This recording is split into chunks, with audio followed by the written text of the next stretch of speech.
U.S. Defense Secretary Mattis this past Thursday accused Iran of trying to meddle in Iraq's upcoming parliamentary elections. Mattis said this was part of what he described as a wider plan to destabilize the Middle East.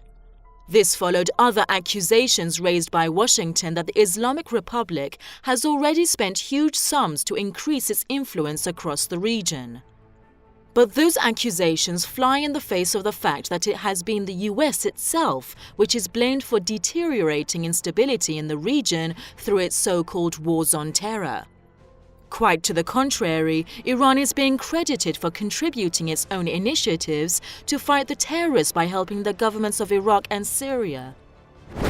The important thing to know here is that the United States is not fighting against ISIS or Al-Qaeda, and it's really absurd that anybody would believe that in the first place. In fact, the CIA created Al-Qaeda. That's not even seriously debatable. And ISIS is financed and trained primarily from our best friends and allies, Saudi Arabia. And also we provide training, and other allies such as Turkey and other Gulf states provide ISIS, al-Nusra Front, Al-Qaeda offshoots, and Al-Qaeda itself, all with logistical, military training, financial support, and media cover.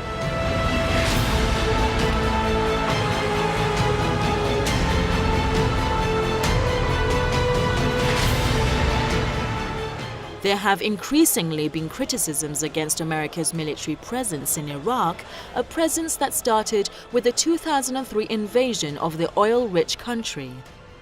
Many inside the Iraqi political structure are speaking out against Washington's plans to maintain its troops in the country and want US boots out.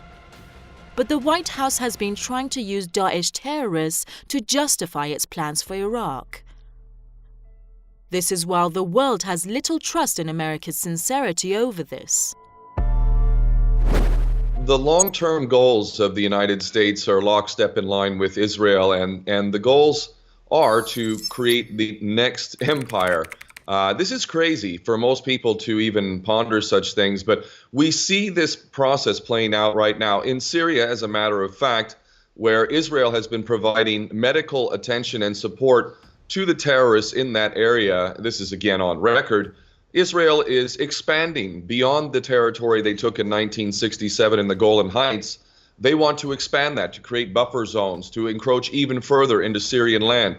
Step by step, this is the overall goal, and for Israel to expand into Lebanon, into Syria, Iraq, Saudi Arabia, Jordan, and Egypt, from the Nile to the Euphrates. This is the long-term goal. And we see that Jerusalem, the U.S. embassy being moved from Tel Aviv to Jerusalem, is again perfectly in line with this crazy, insane, completely psychopathic goal.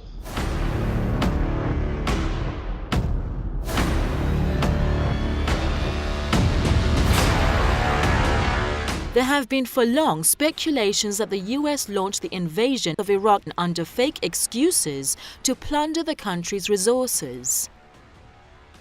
But more dimensions of America's plans came into the limelight over the succeeding years. Many are now speculating that the invasion of Iraq was a prelude to a bigger scheme to change the geography of the Middle East in favor of the Israelis.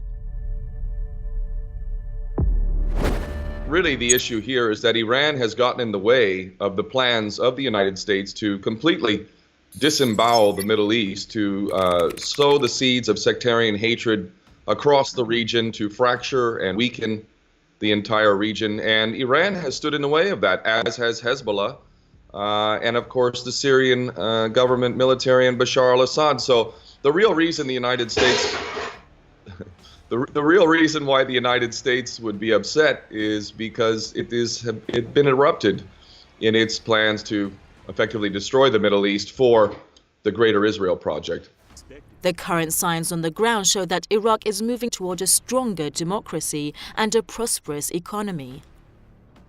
Regardless to the past, it may be time that foreign forces that had been influential in shaping the politics of the country leave.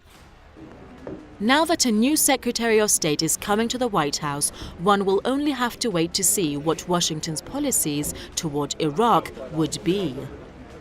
whether it will wind down its presence in Iraq as the people of the country have demanded, or move toward a stronger presence as others appear to have desired.